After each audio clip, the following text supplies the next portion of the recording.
ముందుగా వెలుగు పేపర్ తీసుకుంటే కోల్కతా రేప్ కేసు సుప్రీంకు సుమోటగా తీసుకున్న న్యాయస్థానం రేపు పొద్దున టాప్ ప్రయారిటీ కింద విచారణ. సిజేఐ నేతృత్వంలో ముగ్గురు జడ్జీలతో బెంచ్. ఇప్పటికే కలకత్తా హైకోర్టులో కొనసాగుతున్న విచారణ. 2 గంటలకోసారి నిరసనలపై రిపోర్ట్ ఇవ్వండి. రాష్ట్రాలకు కేంద్ర హోంశాఖ ఆదేశం. మాజీ ప్రిన్సిపాల్ కాల్ డేటాను పరిశీలిస్తున్న సిబిఐ. టిఎంసి ఎంపీ సుఖేందుకు నోటీసులు ఇచ్చిన పోలీసులు. మొత్తానికి ఈ రేప్ కేసు చాలా దారుణం అన్న. దీని వెనకాల యాక్చువల్లీ మనం నిన్నంతా స్టడీ చేస్తే ఏం తెలియదంటే ఒక ప్రైవేటు హాస్పిటల్లో సెమినార్ హాల్లో ఆమె డాక్టర్ అనేటామెని అతి దారుణంగా ఒక్కరు కాదు ఇద్దరు ముగ్గురు కలిసి రేప్ చేసి చంపేసినట్టు చాలా విచిత్రంగా నరకయాతన అనుభవించి చంపేసినట్టు తెలుస్తుంది. కానీ అందులో మళ్ళీ ఏమైంది, ఆ హాస్పిటల్కి సంబంధించి ఆ ఏరియాని సీజ్ చేయకుండా దాన్ని మొత్తం కూలగొట్టి ఆ ఏరియాని కూలగొట్టి మళ్ళీ రీకన్స్ట్రక్షన్ చేసిన అంటే ఆధారాలనే చెడిపే విధంగా ఆ హాస్పిటల్ యాజమాన్యం అయితే ఏదైతే అత్యాచారం జరిగిందో ఆ ప్లేస్ కి సంబంధించి వీళ్ళే కూలగొట్టి మళ్ళీ రీకన్స్ట్రక్షన్ చేసింది. ఎందుకంటే అక్కడ ఉన్న ఆధారాలను మొత్తం మాయం చేయాలనే ఉద్దేశంతో. యాక్చువల్లీ అక్కడ పోలీస్ డిపార్ట్మెంట్ ఏంటంటే ఏదైతే మర్డర్ జరుగుతున్న ప్లేస్ ఉంటుందో అదంతా ఒక టేప్ తోటి బ్యాన్ చేస్తుంది. అక్కడికి ఇతరులు ఎవరు పోవద్దు.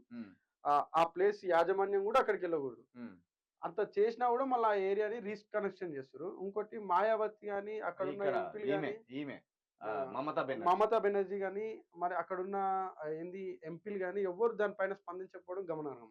అంటే దీనికి సంబంధించి పెద్ద పెద్ద తలల ఇన్వాల్వ్మెంట్ ఇందులో ఉన్నది. అయితే ఈ కేసుకు సంబంధించి మొత్తం దేశవ్యాప్తంగా ఈ జూనియర్ డాక్టర్ హత్య ఏదైతే ఉన్నదో, అత్యాచారం ఏదైతే ఉన్నదో ఒక పెను సంచలనంగా మారింది. దాదాపు దేశం మొత్తం డాక్టర్లు నిరసన కార్యక్రమానికి దిగింది. పెద్ద ఎత్తున ర్యాలీలు తీస్తూ ఇటు దేశంలో ఉన్న ప్రధానమంత్రి మోదీ మీద కావచ్చు, ఆ రాష్ట్రంలో ఉన్న మమతా బెనర్జీ గారి మీద కావచ్చు, మొత్తానికి ఒత్తిడి పెంచే ప్రయత్నం చేసింది. ఆ దెబ్బతోటి సుప్రీంకోర్టు కూడా ఇన్వాల్వ్ కావాల్సిన పరిస్థితి అయితే వచ్చింది. ఏకంగా ఈ కేసును సుమోటగా తీసుకున్నది సుప్రీంకోర్టు. రేపు ఇవాళ విడిచిపెడితే రేపు ఈ కేసుని మొట్టమొదటి ప్రయారిటీగా తీసుకొని మొదటి ప్రాధాన్యతగా ఈ కేసును సుప్రీంకోర్టులో బెంచ్ మీదకి తీసుకురాబోతున్నట్లు కూడా ఈ వార్తను బట్టి మనకు అర్థమవుతుంది. ఇక సుప్రీంకోర్టు ముగ్గురు జడ్జీలతోటి ఈ కేసును విచారించనున్నట్లు కూడా తెలుస్తుంది. ఇదే కేసు కలకత్తా హైకోర్టులో కూడా విచారణ జరుగుతుంది. కలకత్తా హైకోర్టులో విచారణ జరుగుతుండగానే సుప్రీంకోర్టు దీన్ని సుమోటగా స్వీకరించడం అనేది నిజంగా ఒక సంచలనమైన నిర్ణయం. ఇది ప్రతి 2 గంటలకోసారి దేశవ్యాప్తంగా డాక్టర్ల నిరసనకు సంబంధించి డేటాను కూడా తీసుకురావాలనే ఒక ఆదేశాన్ని కూడా ఈ కేంద్ర హోంశాఖ ఇచ్చినట్టు తెలుస్తుంది. ఇక మాజీ ప్రిన్సిపాల్, ఆ కాలేజీకి సంబంధించిన మాజీ ప్రిన్సిపాల్ ఎవరైతే ఉన్నారో ఆయన కాల్ డేటాను కూడా ఇవ్వమన్నట్టు కూడా ఇక్కడ మనకు ఈ వార్తను బట్టి అర్థమవుతుంది.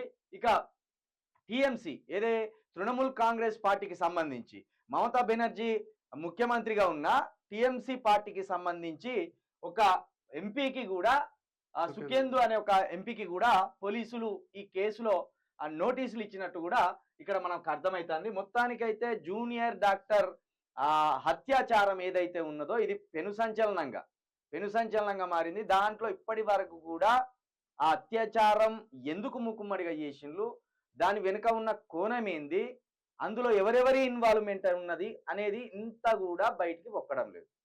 జూనియర్ డాక్టర్ అత్యాచారం చేయబడ్డది, ఆమెను అత్యంత దారుణంగా హింసించిండ్రు, ఇదే మనకు బయటికి కనబడుతుంది. కానీ ఆ బ్యాక్ ఎండ్ లో ఏం జరిగింది అనేది మాత్రం ఇప్పటి వరకు కూడా చిన్న క్లూ కూడా బయటికి రాలేదు.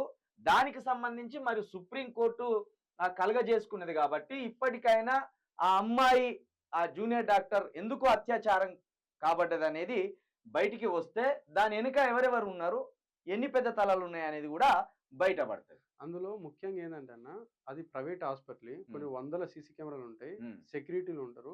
అంతమందిని దాటుకొని వచ్చి సెమినార్ హాల్ అంటే ఎంత ఒక ప్రైవేట్ హాస్పిటల్లో సెమినార్ హాల్ అంటే చాలా పెద్ద ఉంటుంది.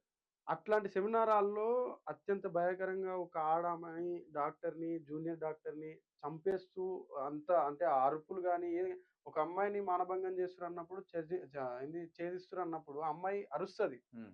అయినా గూడా బయట నుంచి ఎవరు రాకపోవడం, వెళ్ళిపోయకపోవడం ఇక అనేది అదంతా ఒక పకడ్బందీ వ్యూహంగా అయితే కనబడుతుంది. ఆ జరిగినట్టు తెలుస్తుంది. అత్యాచారానికి సంబంధించి. హ్మ్. ఒక పకడ్బందీ వ్యూహంగానే ఉన్నది. మరి దానికి సంబంధించి రిపోర్ట్ ఏమొస్తది? న్యాయస్థానం ఎలాంటి విచారణ చేపడతదనేది తెలుస్తది ఈ 2 రోజులలో.